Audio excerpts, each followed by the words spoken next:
بسم الله الرحمن الرحيم وإن إلياس لمن المرسلين إذ قال لقومه ألا تتقون أتدعون بعلا وتذرون أحسن الخالقين الله ربكم ورب آبائكم الأولين فكذبوه فإنهم لمحضرون إلا عباد الله المخلصين وتركنا عليه في الآخرين سلام على الياسين إنا كذلك نجزي المحسنين إنه من عبادنا المؤمنين صدق اللہ العظیم۔ اور الیاس علیہ السلام بھی یقیناً پیغمبروں میں سے تھے۔ جب انہوں نے اپنی قوم سے یہ بات فرمائی تھی کہ کیا تم لوگ اللہ سے ڈرتے نہیں ہو کہ بعل نامی بت کو پوجتے ہو اور اس کو چھوڑ دیتے ہو جو سب سے بہترین تخلیق کرنے والا ہے، اس اللہ کو جو تمہارا بھی پروردگار ہے اور تمہارے باپ دادوں کا بھی جو پہلے گزر چکے ہیں۔ پھر ہوا یہ کہ انہوں نے حضرت الیاس علیہ السلام کو جھٹلایا، اس لیے وہ ضرور عذاب میں پکڑ لیے جائیں گے۔ البتہ اللہ کے برگزیدہ بندے محفوظ رہیں گے، اور جو لوگ ان کے بعد آئے ان میں ہم نے یہ روایت قائم کی کہ وہ یہ کہا کرے کہ سلام ہو الیاسین پر، یقیناً ہم نیکی کرنے والوں کو اسی طرح صلہ دیتے ہیں، بے شک وہ ہمارے مومن بندوں میں سے تھے۔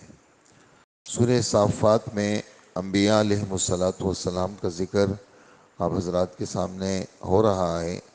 پہلے حضرت نوح علیہ السلام کا ذکر آیا، اس کے بعد حضرت ابراہیم علیہ السلام کا بیان، پھر ان کے بیٹے اسماعیل علیہ السلام کے ذبح کا بیان، پھر اسحاق علیہ السلام کی خوشخبری کا بیان، اس کے بعد حضرت موسیٰ علیہ السلام، حضرت ہارون علیہ السلام کا بیان، اور اس کے بعد یعنی ایک پہ نوح علیہ السلام، نمبر 2 حضرت ابراہیم، نمبر 3 حضرت اسماعیل، نمبر 4 اسحاق، اور 2 حضرت موسیٰ اور حضرت ہارون علیہ السلام، 6۔ 7ویں نبی کا بیان آیت نمبر 123 سے لے کر 132 تک، یہ آپ حضرات نے 10 آیتیں سنی ہیں، اور ان آیتوں کے اندر حضرت الیاس علیہ السلام کا بیان ہے۔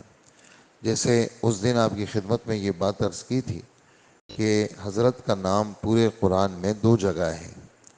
ایک تو 7ویں پارے میں ہے، جہاں اکٹھے اللہ پاک نے 18 نبیوں کا ذکر کیا ہے، اور اس میں یہ آیت میں نے آپ کی خدمت میں پڑھی تھی، وَزَكَرِيَّا وَيَحْيَا وَعِيسَى وَإِلْيَاسَ كُلٌّ مِّنَ الصَّالِحِينَ، یہ 7ویں پارے کی آیت ہے، یہاں ان کا ذکر ہے، اور ایک حضرت کا ذکر یہاں پر ہے۔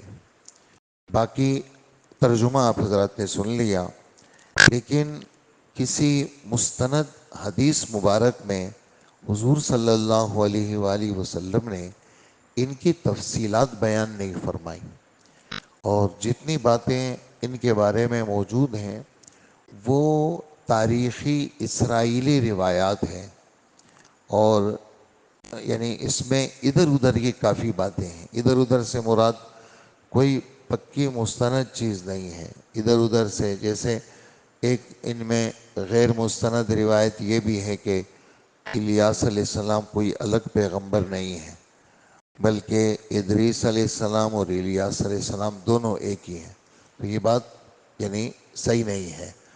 اور ایک بات یہ بھی ہے کہ جیسے ادریس علیہ السلام کو اوپر اٹھایا گیا تو ان کو بھی آسمان پہ لے گئے، اور 4 پیغمبروں کا ذکر آتا ہے کہ جو ابھی تک زندہ ہیں۔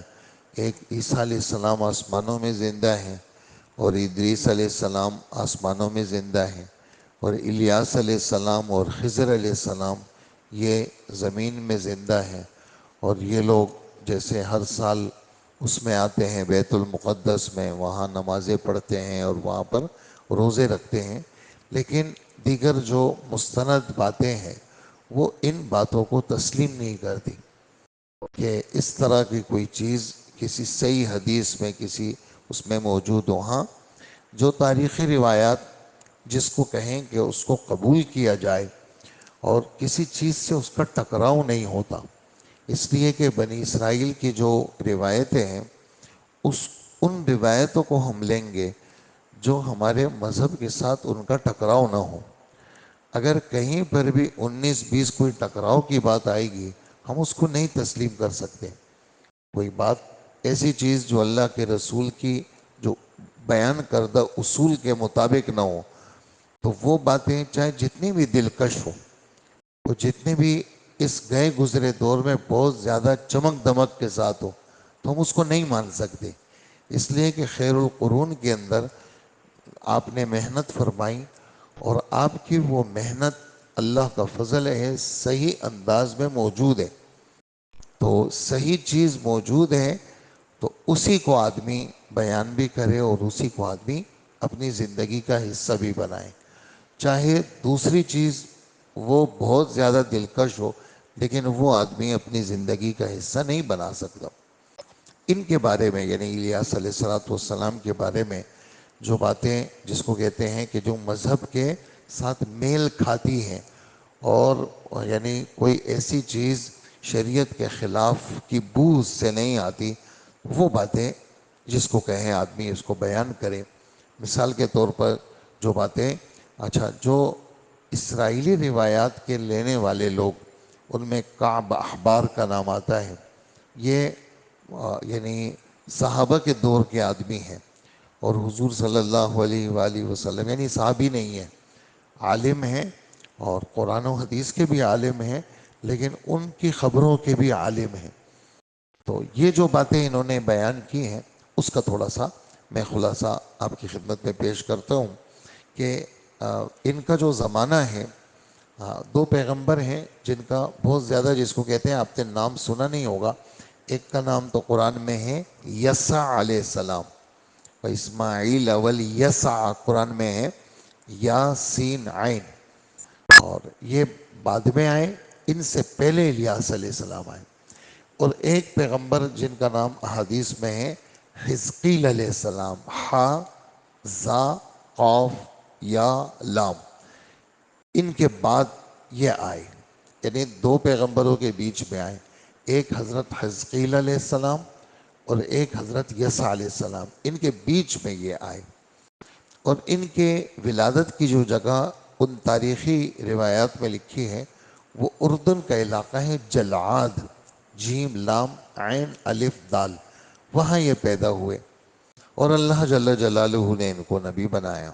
ان کو جو نبی بنایا، یہ وہ زمانہ تھا جس میں سلیمان علیہ السلام کی تو وفات ہو گئی تھی، انہوں نے بیت المقدس بنایا، اور حضرت سلیمان علیہ السلام نے جنات کی مدد سے بیت المقدس میں بہت بڑے ہیرے جواہرات اور سونے اور یہ چیزوں کے ساتھ بیت المقدس کی حضرت نے تعمیر کی۔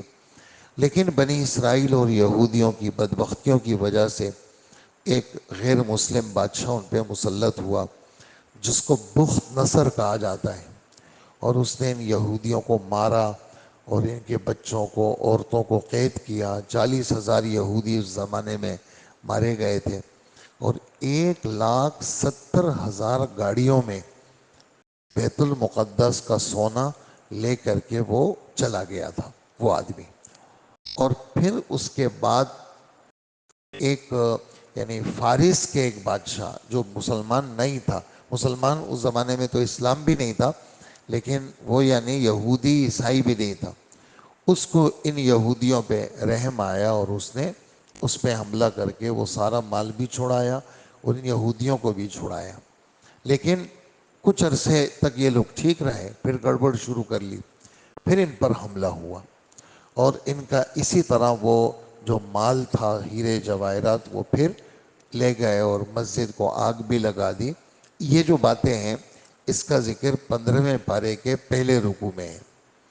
تو اسی طرح سلیمان علیہ السلام کی یعنی کے بعد جو ان کی طرف سے لوگ مقرر تھے، یعنی یہودی، وہ بدکاری انہوں نے شروع کر لی، غلط حرکتیں شروع کر لی، تو اللہ اور پھر آپس میں دو حصوں میں بٹ گئے۔ ایک حصہ جو ہے وہ ایک کا مرکز بیت المقدس بنا، جو یہودا اس کا مرکز کا جو حصہ تھا وہ تھا، اور ایک کا مرکز جو ہے نا وہ سامرا بنا۔ سامرا یہ موجودہ اس وقت نابلس کا علاقہ ہے۔ تو حضرت الیاس علیہ السلام کو جب اللہ نے بھیجا تو یہ بنی اسرائیل دو حصوں میں بٹے ہوئے تھے۔ ایک کا پایہ تخت سامرا تھا جو نابلس ہے، اور ایک کا پایہ تخت بیت المقدس تھا۔ اور اس وقت ایک بادشاہ تھا، اس کا نام بائبل میں ایزبل لکھا ہوا ہے، اور اس کی بیوی جو تھی یعنی اس کے شوہر کا نام تو اخیعب تھا، اور اس کی بیوی کا نام تھا ایزبل، الف یا زے با اور لام، یہ اس کی بیوی کا نام تھا۔ اور وہ ایک بت کی پرستار تھی، عاشقہ تھی، وہ بعل اس کا نام تھا۔ اور بنی اسرائیل کو اس عورت نے بت پرستی پہ لگایا۔ حضرت الیاس علیہ السلام ایسے لوگوں میں آئے اور بڑی محنت کی حضرت نے، اور بہت زیادہ کوشش کے بعد بھی یعنی کچھ لوگ مسلمان ہوئے، باقی اکثریت ان کے مخالف، خاص کر یہ جو بادشاہ اور اس کی بیوی تھی، یہ تو پکے دشمن بن گئے اور ان کی قتل کا منصوبہ بنایا۔ یہ کسی غار میں چھپ گئے اپنے یعنی جان بچانے کے لیے۔ پھر ان پر حالات آئے، اور پھر یہ جب آئے سمجھانے کے لیے تو انہوں نے کہا کہ ہمارا جو بت ہے بعل، وہ یعنی اس کے ماتحت میں 450 نبی ہیں، نعوذ باللہ، تو اگر آپ ان 450 نبیوں سے جیت گئے تو ہم آپ کو مان لیں گے۔ اب ایک جگہ کوہ کرمل ایک جگہ تھی، وہاں سب جمع ہو گئے، وہ نبی بھی جمع ہو گئے، لوگ بھی جمع ہو گئے۔ کیسے مقابلہ ہو؟ تو مقابلے کی صورت یہ ہوئی کہ ان سب نے اپنی اپنی، وہ 450 نبیوں نے اپنی اپنی قربانیاں پیش کی، اور کافی دیر تک وہ بت سے مانگتے رہے کہ یہ قربانی قبول ہو۔ اس زمانے میں قبولیت کی نشانی کیا تھی؟ آسمان سے آگ آتی تھی اور آگ اس قربانی کو جلاتی تھی، لیکن یہ لوگ اپنے بت سے مانگتے گئے، کچھ بھی نہیں ہوا۔ اور حضرت الیاس علیہ السلام نے جانور ذبح کیا اور اللہ سے درخواست کی، تو اللہ پاک نے فوراً آگ بھیجی، اور وہ یعنی اس کو جلا دیا۔ تو اس میں کچھ لوگ سجدے میں گر گئے، لیکن وہ جو 450 نبوت کے جھوٹے دعوے دار تھے، انہوں نے بات نہیں مانی۔ تو حضرت نے کیا کیا؟ ان کو تو قتل کرا دیا، اس لیے کہ اتنے صاف معجزے کے بعد بھی ایمان نہیں لانا۔ پھر انہوں نے محنت کی، لیکن یہ جو بادشاہ تھا اور اس کی بیوی تھی اور اس کا بیٹا تھا، وہ کسی صورت میں نہیں مانے۔ پھر یہاں سے سامرا سے حضرت تشریف لے گئے وہاں بیت المقدس کی طرف، محنت کی، لیکن اخیر تک ان کے یعنی بات کو تسلیم لوگوں نے نہیں کیا، اور اللہ جل جلالہ نے ان کو پھر کیا کیا؟ اپنے پاس بلا لیا، یعنی دنیا سے پردہ فرما گئے۔ اب یہ والی بات کہ جی زندہ آسمانوں پہ گئے ہیں، یہ بائبل کے اندر ہے اور ان کی کتابوں کے اندر ہے۔ ہماری طرف سے کوئی جن پیغمبروں کا اوپر اٹھانے کا ذکر بالکل صراحت کے ساتھ ہے، وہ صرف عیسیٰ علیہ السلام ہے، اور ادریس علیہ السلام کی طرف اشارہ ہے۔ کہاں پر؟ سورہ مریم کے اندر۔ باقی الیاس علیہ السلام کو زندہ آسمان پہ اٹھایا، یہ والی باتیں ان کی کتابوں میں ہیں۔ بائبل کی مختلف نسخوں کے اندر یہ والی بات ہے کہ ایک گھوڑے کے اوپر ان کے اس میں ان کا نام تھا ایلیا علیہ السلام، الف یا لام یا الف اور پھر ہا، ایلیا علیہ السلام ان کی کتابوں میں۔ تو یعنی وہ یہ کہتے ہیں کہ گھوڑے پہ یہ لوگ اللہ پاک نے ان کو اٹھایا ہے، لیکن ہماری جو وہ ہے شریعت، وہ اس بات کو تسلیم کرنے کے لیے تیار نہیں ہے۔ یہ ان کا مختصر سا قصہ حضرت الیاس علیہ السلام میں نے آپ کی خدمت میں عرض کیا تھا کہ میں پیش کروں گا، اور اس میں یہ بات فرما رہے ہیں کہ اذ قال لقومہ الا تتقون، تم لوگ اللہ سے کیوں نہیں ڈرتے؟ بعل نامی بت کو پوچھتے ہو تم، اور اللہ کو چھوڑ دیتے ہو جو بہترین بنانے والا ہے۔ تو خالق کا لفظ، یہ ایک نکتے کی بات مفسرین نے لکھی ہے، خالق کا لفظ وہ اللہ کے سوا کسی کے لیے بولنے کی اجازت نہیں ہے، اس لیے کہ جتنی چیزیں ہیں تخلیق، بنانا، عدم سے وجود دینا، وہ صرف اللہ کا کام ہے۔ اور حضرت مفتی صاحب نے ایک بات لکھی ہے، فرماتے ہیں کہ جو جیسے کسی نے کوئی کلام لکھا، کسی شاعر نے کہا کہ جی یہ فلانے شاعر کی تخلیق ہے، یا کسی نے کوئی اچھی چیز بنائی، شاہکار ہے وہ، کہ جی یہ فلانے سائنسدان کی تخلیق ہے، تو علماء لکھتے ہیں کہ کسی غیر کی کلام کو یا کسی غیر کی بنائی ہوئی چیز کو تخلیق کا نام دینا ناجائز ہے، اس لیے کہ تخلیق صرف اللہ کی ہوتی ہے، باقی کسی کی نہیں ہوتی۔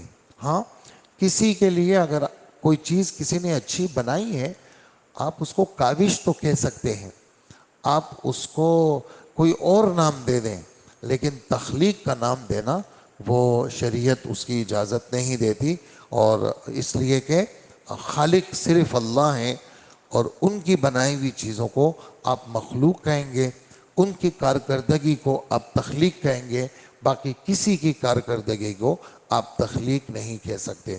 اسی طرح ایک لفظ کی اور زیادہ تشریح کی ضرورت ہے، وہ کیا؟